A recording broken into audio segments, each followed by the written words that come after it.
Assalamualaikum, selamat malam untuk anda semua yang bersama dengan kami. Pastinya kita kali ini kali pertama berkenalan dengan anda yang sedang menyaksikan Breakfast at 9pm di NTV7. Ya, betul. Bersama dengan Haiza dan juga Muaz hari ini. Pertama kali kita berada di sini untuk anda. Selalunya kedengaran bersuara di radio Cool FM setiap pagi, Isnin hingga Jumaat. Tapi hari ini apa yang kami bawakan kepada anda, kalau namanya breakfast, ialah pagi selalunya kan. Tapi macam kita selalu katalah, nasi lemak pun orang makan malam. So tak ada masalah kalau jadi, dibawa ke malam. Memang betul. Dan kalau ada di antara anda semua yang waktu ini tengah bersantai, relax ya, bersama dengan keluarga ataupun baru saja sampai ke rumah daripada tempat kerja anda, pastinya kita ingin membawakan kepada anda antara topik perbincangan yang kami bawakan di Cool FM. Sebab sebelum ini di Cool FM kita ada bawa pelbagai isu semasa.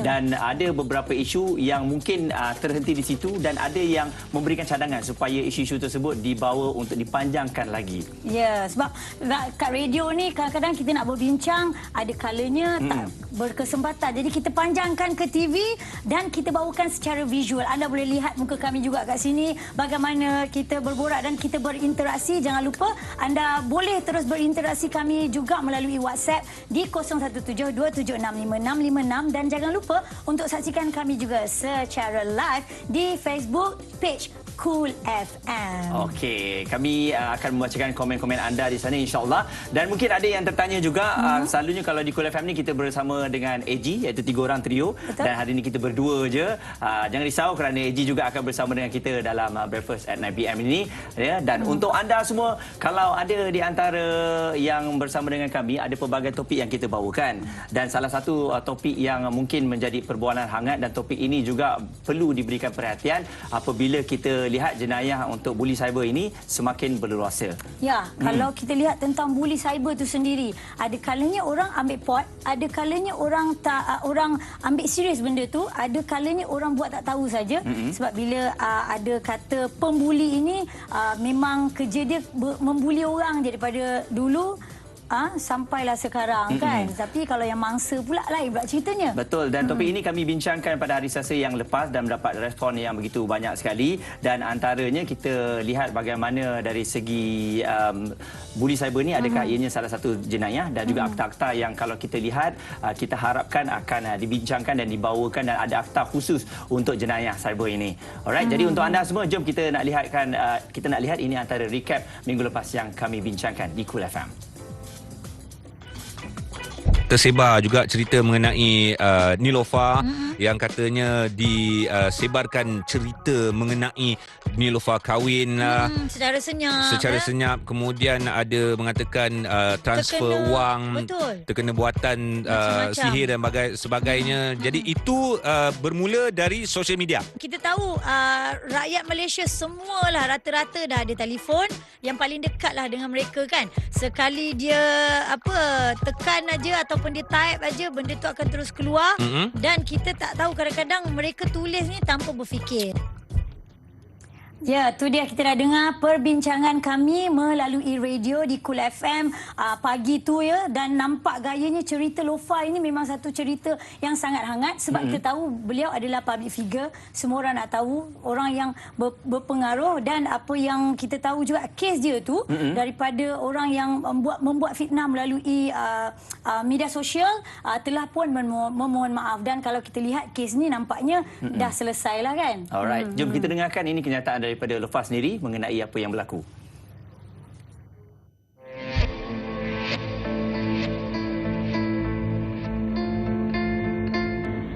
Jadi apa yang saya nak perjelaskan dalam video ni tentang beberapa perkara yang sedang diperkatakan, andaian-andaian, tuduhan-tuduhan sedang diperkatakan di social media. Saya sendiri terkejut bila saya baca dan melihat sememangnya tak betul, tak berasas dan tak wajar tuduhan-tuduhan yang berkaitan dengan buatan niat pengasih yang saya ni sebenarnya sedang berubat, masya-Allah. Yang di mana duit yang ada transfer some money sangat-sangat tak betul. Apalagi tentang perkahwinan yang dibuat di Kelantan, which is sangat-sangat tidak berasas dan karut. Dan ini menyebabkan maruah keluarga kami. Jadi saya perlu berjelaskan benda ni kerana semua ni adalah tuduhan yang sangat berat untuk ditelan. Baik, Itu antara kenyataan yang dikeluarkan oleh Lofa sendiri, bagaimana seorang selebriti yang sangat dikenali juga tidak terlepas daripada dibuli. Betul. Dan seperti semua yang sedia maklum bahawa apa yang berlaku ini adalah satu pengajaran untuk kita semua apabila orang yang mengeluarkan kenyataan palsu itu telah pun memohon maaf dan berjumpa sendiri dengan Lofa. Dan apabila permohonan maaf itu diberikan, ada juga yang mengatakan bahawa takkan setelah fitnah yang dilemparkan itu menjejaskan seluruh ahli keluarga, dengan permohonan maaf itu boleh melupakan segala-galanya. Sebab apa yang dicakap tu Muaz, dia punya yang terpalit itu macam Muaz kata satu keluarga kena, dan cerita dia tu sangat-sangat dahsyat tau. Sekarang kita terfikir macam mana dia boleh mereka cerita yang terlalu mendalam kan. Okey, jadi untuk anda boleh telefon kami 1-800-88-1677. Kalau ada, mungkin anda pernah menjadi mangsa buli dan ada respon yang ingin diberikan kepada perbincangan kita pada hari ini. Jadi kalau kita lihat Haiza, sekarang ni bila jenayah cyber ni, apa saja yang berlaku di atas talian itu dikategorikan sebagai jenayah cyber. Sebab kalau dulu buli di sekolah dulu waktu tak ada internet ini lain. Betul. Dari segi pukul, dari segi mungkin peli, fizikal dan sebagainya. Akan tetapi untuk media sosial ini, mereka boleh berselindung di sebalik nama palsu, wajah, dan juga boleh melakukan buli ini pada malam, siang dan bila-bila masa yang mereka mahukan. 24 jam lah. Dan apa yang dia buat itu dapat dilihat oleh satu dunia. Sebab dengan sekali sentuh je semua orang boleh dah tengok. Dan apa yang Haiza fikirkan sekarang ini bila sebut pasal pembuli dan juga mangsa buli, kalau kita nak tahu apa pembuli ni dia fikir waktu dia buat tu, nak tahu juga ni. Dan kalau macam Muaz kata tadi, boleh call kita di talian bebas tol. Kalaulah ada memang yang suka buli orang ni, telefon kita, kita rasa lagi best. Sebab asyik dengar mangsa je. Pembuli ni yelah tak berani nak merampil lah. Mesti ada sebab selain daripada inginkan rasa kegembiraan, rasa famous dan sebagainya. Dan kalau kita lihat, kita imbas kembali pada tahun 90-an lah apabila mulanya ada internet. Cyberbullying ni memang dah ada, cuma ketika itu belum betul-betul kritikal. Dan pada tahun 2000 kita lihat ada beberapa kes yang berlaku. Antara kes yang pertama apabila sampai ada orang yang membunuh diri oleh kerana dibuli, difahamkan akan menyebarkan gambar bogel dia, dan oleh kerana dia tertekan, dia sanggup bunuh diri. Jadi masa itu telah pun spark seluruh dunia bahawa perkara ini perlu dipandang serius, sebab ianya boleh memberikan satu impak yang besar kepada pemikiran kita kan. Itu dari segi untuk menyebarkan gambar. Tetapi kalau kita lihat juga, saya ada baca di Harian Metro, bintang program reality television Jepun namanya Maria Hamasaki, umur 23 tahun, dia bunuh diri hanya kerana tertekan dengan buli cyber yang mempertikaikan tindakan beliau yang tidak memakai pelitup muka. Sewaktu mungkin dia letak gambar tak pakai pelitup muka di laman sosial, ataupun sewaktu berjalan peminat-peminat tengok. Kan? Betul. Dan selain daripada itu juga, kalau kita lihatlah, selebriti memang tidak terlepas daripada kecaman-kecaman dan dibuli ini. Bukan saja saya rasa selebriti, malah mereka yang mempunyai pengikut follower yang ramai di media sosial juga merupakan antara mangsa-mangsa yang dibuli. Cuma mungkin dari perbincangan kita pada hari ini, kita nak luaskan, adakah kalau kita lihat orang yang dibuli ini, bagaimana keadaan mereka dibuli? Adakah apabila dikatakan komen itu, anda tak lawa, anda boleh kategorikan sebagai... Anda kata saya gemuk? Mungkin anda kata anda dibuli. Tapi mungkin kenyataan saya nak bagi tahu, Haiza, awak dah gemuk, mungkin kena ada perubahan. Tapi kalau awak cakap berisi sikit, saya okey. Okey. Persepsi yang berbeza. Begitu, maksudnya begitu. Masing-masing lah macam mana yang diorang kira. Berisi saja. Kan? Maksudnya begitulah kan. Okey, jadi kalau berada bersama dengan kami sekarang ini, jangan lupa sekali lagi WhatsApp di 0172765656 dan nak berbicara bersama dengan kami. Okey, dan kita akan rehat sekejap. Lepas ni kita akan jumpa lagi. Kita ada selebriti bersama yang betul-betul mengalami keadaan ini dan dengar ceritanya dia trauma. InsyaAllah kita akan bersama dengan Rajo Hari. Breakfast at 9 PM NTV 7.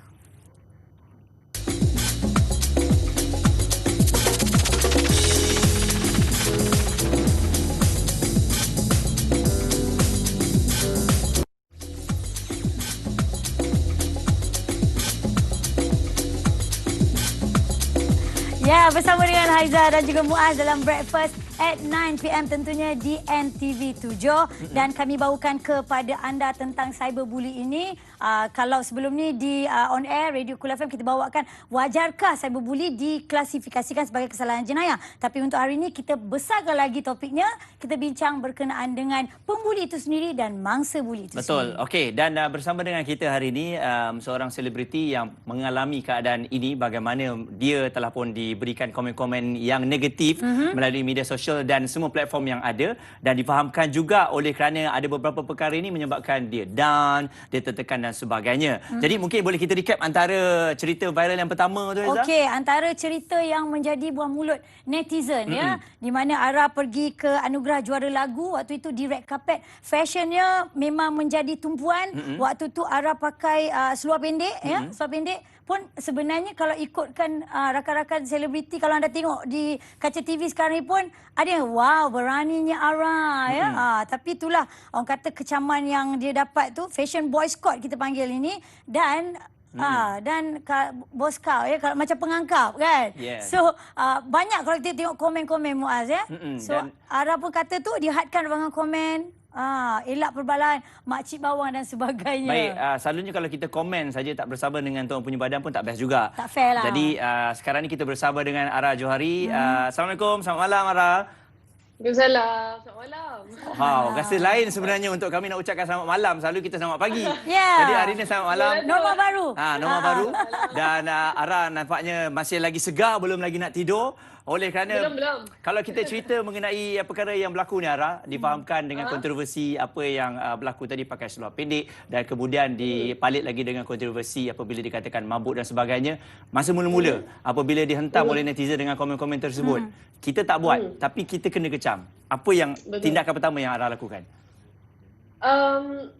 At first memang down lah. Of course lah, siapa cakap kita tak down, sebab komen-komen yang diorang bagi itu sangat-sangat negatif yang sampai melibatkan, kadang-kadang melibatkan family, kadang-kadang melibatkan benda yang personal. Tapi bagi Ara, awal-awal je lah kita a bit down and then terlampau macam fikir sangat mungkin, sebab tu kita jadi down. Tapi lepas tu dia jadi macam, entahlah orang nak cakap apa, sebab haters is gonna hate, still gonna hate, sebab kita tak boleh nak ubah perception orang terhadap kita. So Ara redha je apa yang berlaku. Mungkin ada hikmah, mungkin ada dugaan di sebalik semua yang jadi, and insyaAllah mungkin ada satu benda besar yang akan jadi, benda baik akan jadi dalam hidup Ara. InsyaAllah lah. Okey, Ara bermula dalam industri 2016. So untuk 2020 lebih kurang dah 4 tahun ya.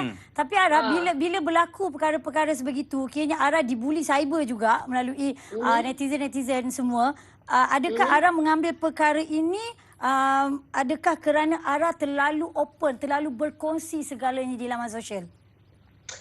Nak cakap Ara sebab orang nak tengok macam mana kita punya live, sebab orang memang follow kita untuk tahu apa perkembangan kita. Tapi sampai satu tahap Ara tak boleh macam apa benda yang Ara tak buat, diorang macam assume Ara buat. So Ara tak suka benda tu. And Ara memang tunjuk semua benda Ara pergi mana, Ara pergi sini, pergi sana. Ara memang akan tunjuk dekat social media. Tapi benda-benda yang Ara tak buat tu bila dijadikan topik untuk macam menjadikan dia betul. So Ara jadi macam sepatutnya sampai setahap Ara macam dah tak nak lah update kalau Ara pergi sini ke pergi sana. Faham tak? Dia macam jadi macam tak ada privacy dah jadi. Betul. Tapi memegang title sebagai seorang selebriti ni bukan perkara yang mudah.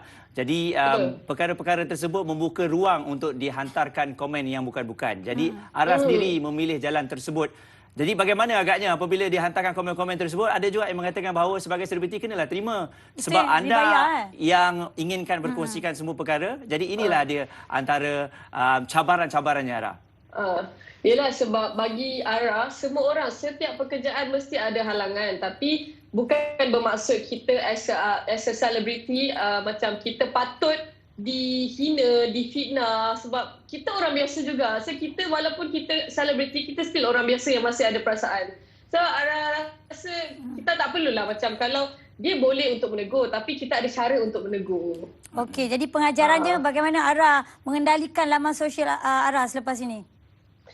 Sekarang pun Ara memang update banyak pasal kerja sahaja, sebab bagi Ara dah tak perlu nak tunjuk Ara keluar pergi mana apa semua. And Ara pun sekarang memang apa-apa update mesti berkenaan kerja dan berkenaan apa-apa yang melibatkan Ara punya career lah. Baik, terima kasih Ara dengan perkongsian itu tadi. Ya, dan semoga berjaya dengan pelbagai kejayaan anda untuk 2021 ini. Jadi itulah dia antara ceritanya, dan sebagai seorang selebriti bukan mudahlah sebenarnya. Macam Haiza pun ada pengalaman yang begitu luas sekali, macam-macam hantaman, kecaman daripada tak ada media sosial sampai dah ada Haiza. Kita persetankan. Haiza masih lagi di sini ya. Begitu.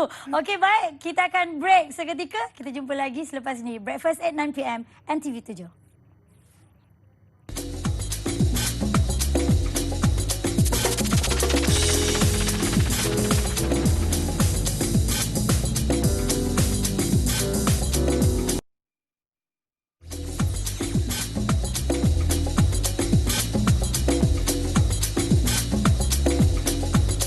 Terima kasih untuk anda yang bersama dengan kami Breakfast at 9 PM di NTV 7. Jadi salam perkenalan untuk anda semua yang kali pertama bersama dengan kami. Memang betul pun kali pertama hari ini kita bersama dengan anda.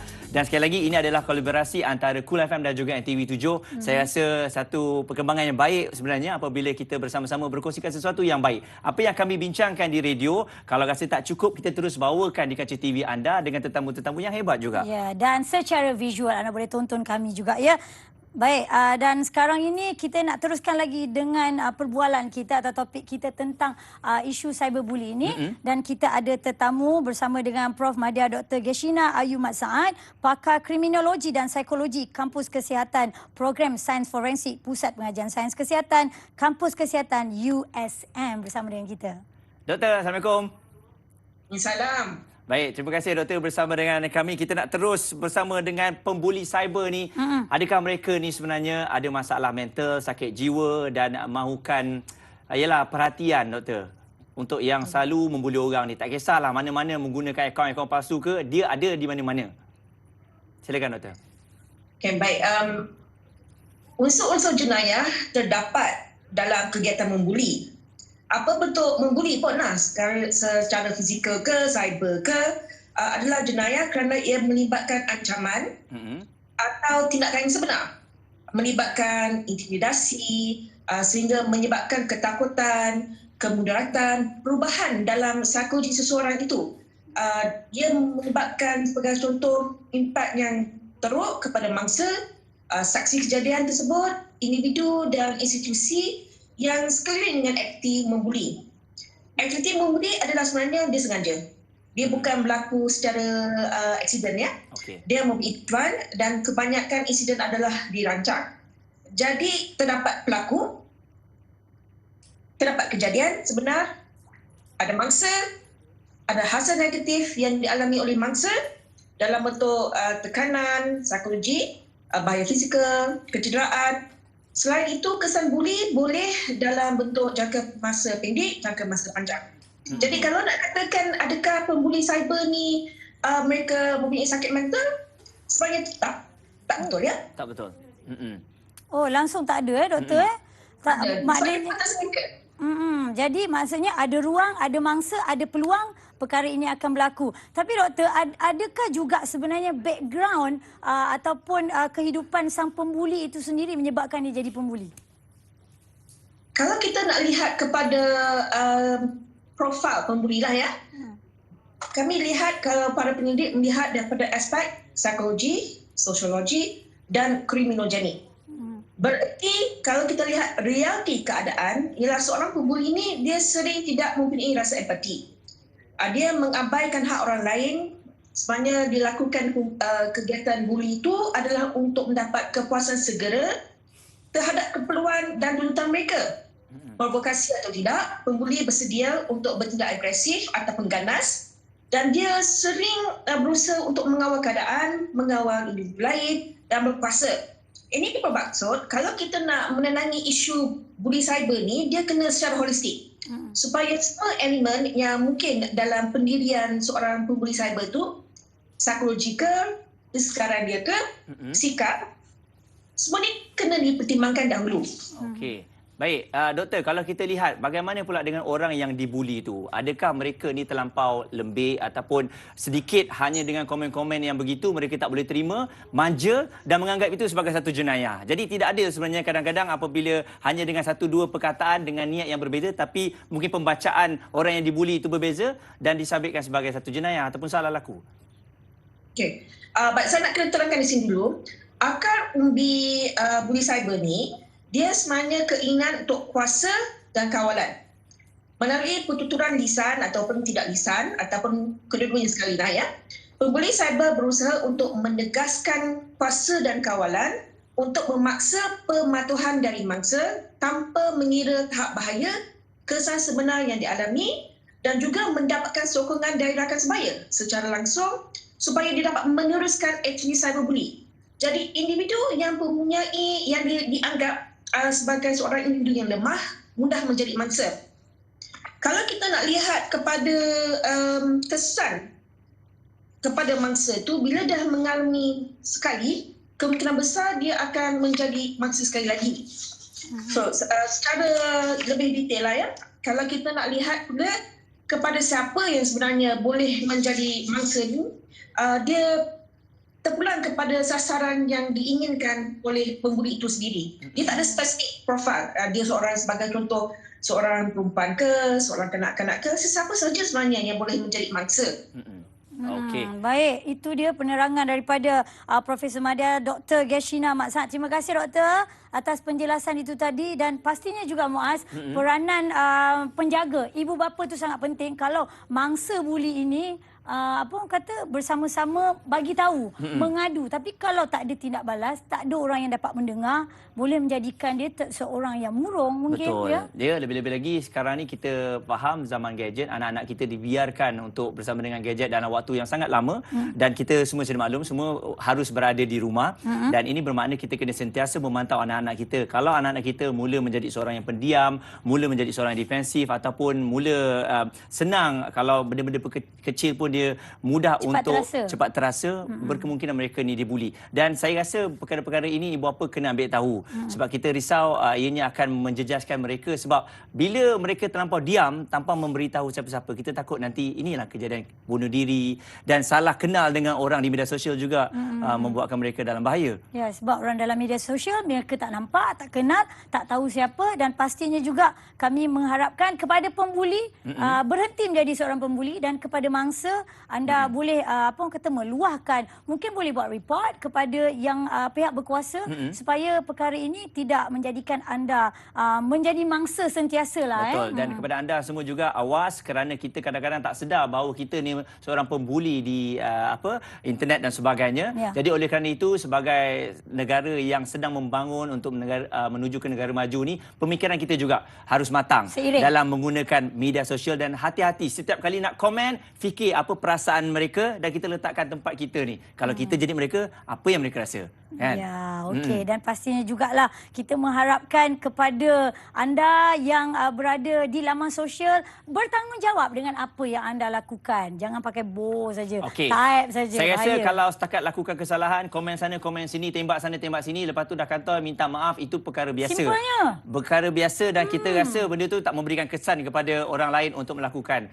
Jadi kita harapkan ada satu akta yang betul-betul khusus kepada mereka yang membuli ini supaya satu tindakan ataupun hukuman yang berat dikenakan kepada mereka. Saya setuju. Baik, dan kalau anda nak dengar apa lagi perbualan kami selain daripada malam ini, anda boleh dengarkan kami juga melalui Cool FM secara live ya setiap Isnin hingga Jumaat 6 pagi hingga 10 pagi. Okey? Alright, jadi pastikan untuk anda bersama dengan kami setiap hari Isnin, kita akan bawakan kepada anda pelbagai isu semasa untuk dibincangkan. Breakfast at Night and TV7.